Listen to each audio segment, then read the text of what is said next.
So Glenn, just because people always just jump into all the serious stuff, but I read that you got arrested speeding in a DeLorean. No, Is that fake? that's fake. Is that fake? That's fake. Why would they lie?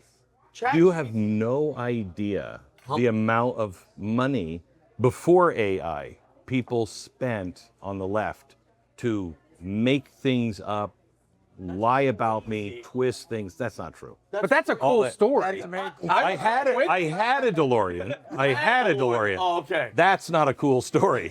That's a piece of crap. 88 miles an hour. That thing never make 88 miles an hour. Okay, so Marty McFly would still be going, come on, 88. what? So at what age did you buy the DeLorean? I don't know. It was in the early 80s.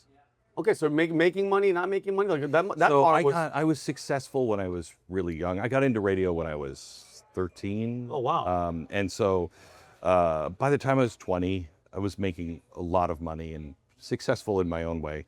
By the time I was 30, I'm wild alcoholic, just destroyed my life, destroyed my family. At 30? At 30. Okay.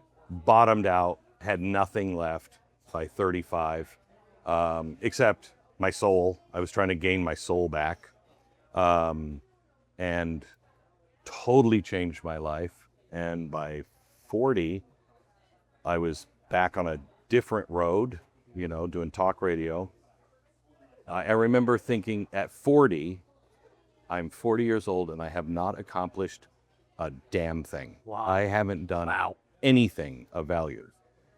By the time I was 50, I think I had 16 New York Times bestsellers, 2 television shows, the national radio show, and I had started TheBlaze, the first network on internet. It was like, by 50, I was like, God, I'm tired. I'm so tired. God, like, why did I start this anyway? So Glenn, what was that moment? What was do you remember? Because I remember my moment when it comes to, because I'm almost 3 years, I'm 3 years going to be sober May. Congratulations. Thank you, sir. Thank you. May 28th. I remember the moment. Where I saw myself in the mirror, Glenn, and I was like, what is going on? I saw black and blue on my back, and I'm like asking my doctor, because I'm a veteran. He's like, oh, that's probably your liver failing. And I was like, oh, that was the moment God came right in after, and I'll tell you a little bit about that after. But what was that moment, Glenn? Was there a moment? So it wasn't the doctor. My doctor said, how much are you drinking? What are you putting into your body? And I said, nothing. Yeah, not like science could figure this out. And he said, whatever you're doing, I give you another 6 months. And that didn't wake me up. Jeez. And 6 months later, I'm still alive, but still drinking.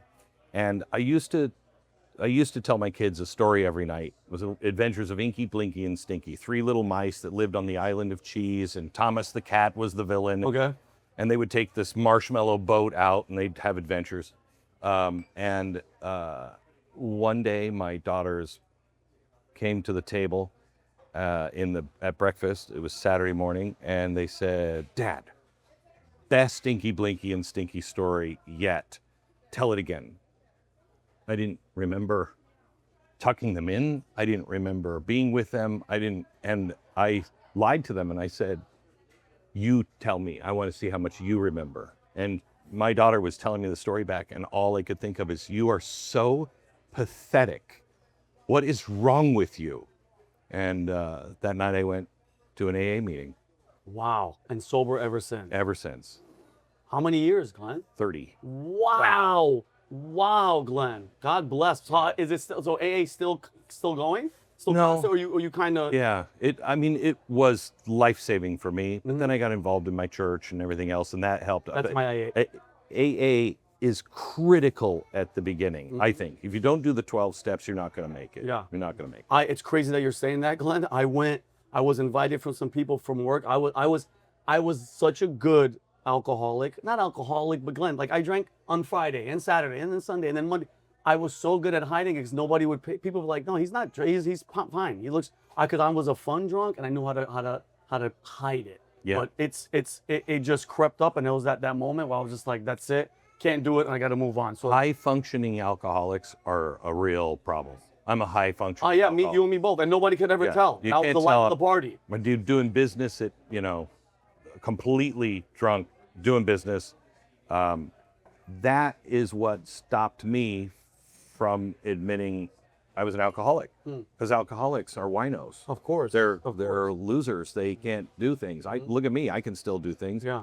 And I remember I was living in Cheshire, Connecticut at the time, and I went to this AA meeting, and it was Connecticut, so it was like sweater sets and of course, polo ponies or whatever. Yeah. And I go down and I stood up and I said, "Hi, my name is Glenn. I'm not sure I'm an alcoholic." And everybody laughed. Yeah. And they were like, "Okay, well, great." And somebody said, I said, but you don't look like alcoholics. Mm-hmm.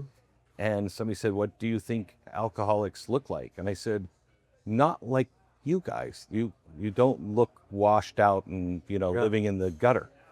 And she must have been about 70 at the time. She was sitting right in front. She didn't even turn around. All white hair, had pearls around her, and a sweater set. Yeah. And she said, like Selma Diamond, she said, wow. she said, "Oh, sweetheart, we're all drunks in here." Like, okay, you might not look the part, but I'm like, that's an alcoholic. I'm in the right place. Yeah, I walked into one. That's where I was going with the story, Glenn. I walked into one. This is by the grace of God. This is how my story, my path is.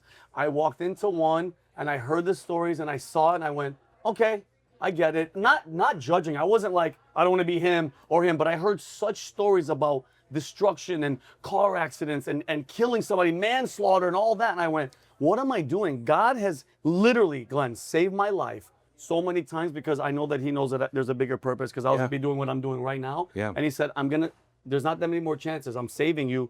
You better change your way. And it took me one meeting. And Humberto, I went to the office one day and I'm telling him, Glenn, about what's going on. He just stopped out of nowhere and goes, I'm going to quit drinking. And he hasn't drank for how long? I caught secondhand sobriety. Wow. Yeah. That's your question? You haven't had a drink since Well, the thing. about 1 o'clock. Yeah. No. Vinny and I were hanging out a lot, and then I just didn't want to be that guy drinking around him and whatever. I was like, Vinny, I'm gonna quit. I had the hope that I was gonna lose some weight. It's not like that. Yeah. But yeah, I haven't touched a drink in how long? Like 3 months after you. Yeah. And So you're close. Oh my God! you. It's just Yeah. it's been the best thing to ever happen to me. If you like this video and you want to watch the full podcast, click here. But if you have the attention span of a squirrel and only want to watch clips like the one you just saw, click here.